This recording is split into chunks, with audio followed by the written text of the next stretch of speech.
Story time! Meron ako ikakwento sa inyo. Merong isang lalaki, itago na lang natin sa pangalang Bogart, na habang naglalaro siya sa kanyang computer, sa kanyang gaming PC, pabigla na lang namatay. Hindi naman brown out. So ngayon, ang nangyari, hindi niya mabuhay, hindi niya alam kung ano nangyari. Siyempre, ang unang pumasok sa isipan ni Bogart ay ipapaayos niya yung PC niya dun sa marunong, which is yung technician. Kasi sinubukan na niya kung ano-anong troubleshooting. Ginawa niya, nanood sa YouTube, sa Google, wala talagang nangyayari. Ang ginawa niya, lumapit na lang siya sa technician. So paglapit niya sa technician, pinakita niya yung PC niya, tapos tiningnan ng konti ng technician, tapos sinabi ni Bogart sa kanya na ginawa ko lahat pero wala ning isa yung gumana. Tapos sabi ng technician, okay sige, tapos tiningnan lang ng technician yung gaming PC niya. Maya-maya, ang ginawa ng technician, pinalo niya ng malakas. Pagpalo ng technician ng malakas, nabuhay yung PC. So ngayon si Bogart nagulat, sabi niya, grabe ba, paluin lang pa na.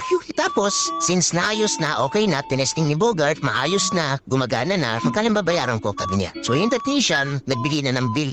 Pagpasa niya kay Bogart, nagulat si Bogart kasi nakita niya 10,000 pesos. Sabi niya, grabe naman, bakit ang mahal-mahal, pinalo mo lang naman yung PC ko? Kahit sino naman pwedeng gawin yun eh. So sabi na technician, tama ka. Kahit sino pwedeng gawin yung pagpalo na yun, yung pagpupok. Pero ako yung nakakaalam kung saan mo dapat pupukpukin. Kaya 10,000 yung bill. Ano yung moral lesson ng kwento? Pag ikaw ay meron kang skill, yung mga highly skilled na tao, depende sa skills mo, depende sa demand ng skills mo, sila yung binabayaran ng malaki. Meron kang sakit sa puso, alimbawa, wala naman sana. Sino yung lalapitan mo? Technician? Yung expert pagdating sa mga sakit sa puso. At kung ano yung presyo na sabihin niya, yun yung kailangan mong bayaran, hindi ka pwede magreklamo. So ganun ka-importante kapag ikaw ay highly skilled na tao. Siyempre, mga doktor, ilang taon, ilang dekada pinag-aralan yan, di ba? So talagang mahal ang babayaran mo dyan. Kaya ang sabi ko dito, ang ikalawang sangkap ng pag-asenso ay selling. Selling skills. Kung meron kayong mga kilalang successful na tao, mapapansin niyo mga magagaling silang magbenta.